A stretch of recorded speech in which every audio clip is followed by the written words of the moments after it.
Okay students, standard 7th SST का आगे का हम कंटिन्यू करेंगे पेज नंबर 10 में। तो ये वाला थिंग्स टू नो जो है वो आपको समझा दिया मैंने। इसमें क्या है कि ऐसी लाइन जो होती है जो लाइटर और डार्कर, लाइटर माने जो हल्के रंग की होती है, डार्कर में जो गाढ़े रंग की होती है और पूरे अर्थ को ज्वाइन करती है, इस तरह से पृथ्वी को ज्वाइन करती है, उसे कहा जाता है सर्कल ऑफ इल्यूमिनेशन, यानी हिंदी में उसे कहते हैं प्रकाश वर्चू।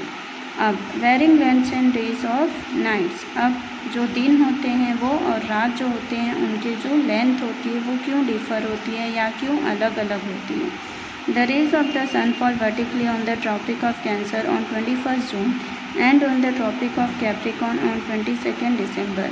अब जो सूरज की जो रोशनी होती है वर्टिकली यानी जो आड़ी आड़ी दिशा में पड़ती है तो वो ट्रॉपिक ऑफ कैंसर पे पड़ती है और वो 21 जून को पड़ती है, और जबकि ट्रॉपिक ऑफ कैप्रिकॉर्न की तरफ जब वो पहुंचती है तो उस टाइम पे तारीख जो होती है वो बिल्कुल 22 दिसंबर, यानी टोटली दिसंबर इतना 6-7 महीने का आगे का टाइम निकल जाता है।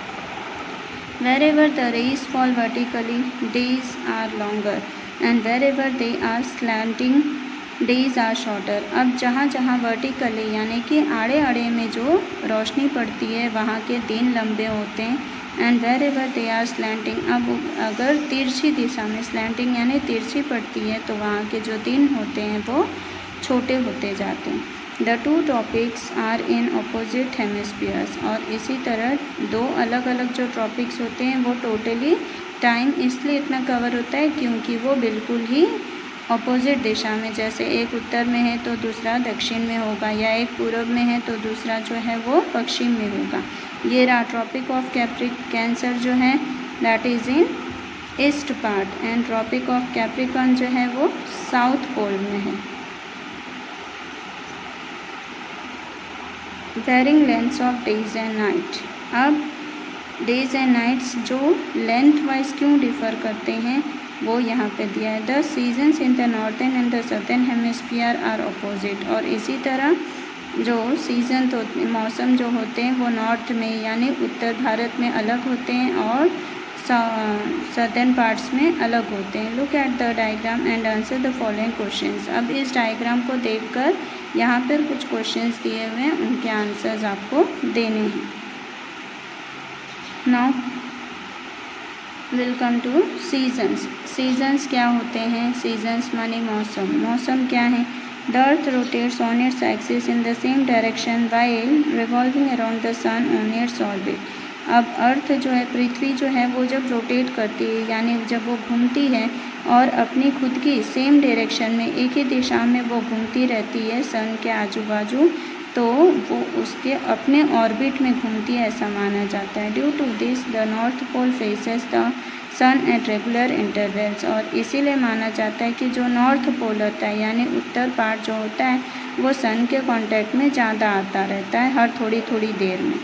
The rays of the sun fall vertically either और नॉर्थ और साउथ ऑफ द इक्वेटर, और इसकी जो रेज होती है, इसकी जो परछाई होती है वो सूरज की तरफ से वर्टिकली दिशा में यानी आड़ी दिशा में जाती है, और आड़ी दिशा में जाती है तो मतलब उस आड़ी दिशा में तब आ जाता है नॉर्थ और साउथ, या तो उत्तर की तरफ उसकी रोशनी जाती है या तो दक्षिण दिशा में जाती है। This causes variation in the length of days and nights, और इसी की वजह से दिन और रात जो होते हैं वो कभी दिन बड़े होते हैं और कभी रात बड़ी होती है। Those parts of the earth which receive more sunlight experiences summer.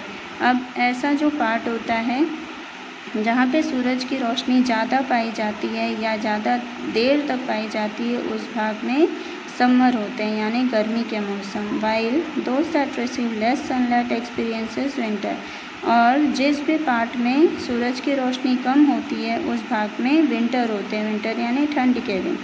The northern hemisphere experiences summer in the period between 21 March two 21 सितंबर। अब नॉर्थन हेमिस्फीयर यानी उत्तरी पार्ट में देखा जाए, उत्तरी भाग में, तो वहाँ पे 21 मार्च से लेकर 21 सितंबर तक का जो टाइम होता है वो समर के लिए निर्धारित है। While it is winter in the northern hemisphere, और उस दौरान सदर्न हेमिस्फीयर में जो होता है वो विंटर होता है यानी ठंडी। The change of seasons is a phenomenon that directly affects human life. अब ये जो मौसम का हेरफेर होता है या मौसम का जो बदलाव होता है ये इंसान की निजी लाइफ पर अफेक्ट करता है, यानी इसका असर जो है वो इंसानों की ज़िंदगी पर पड़ता है।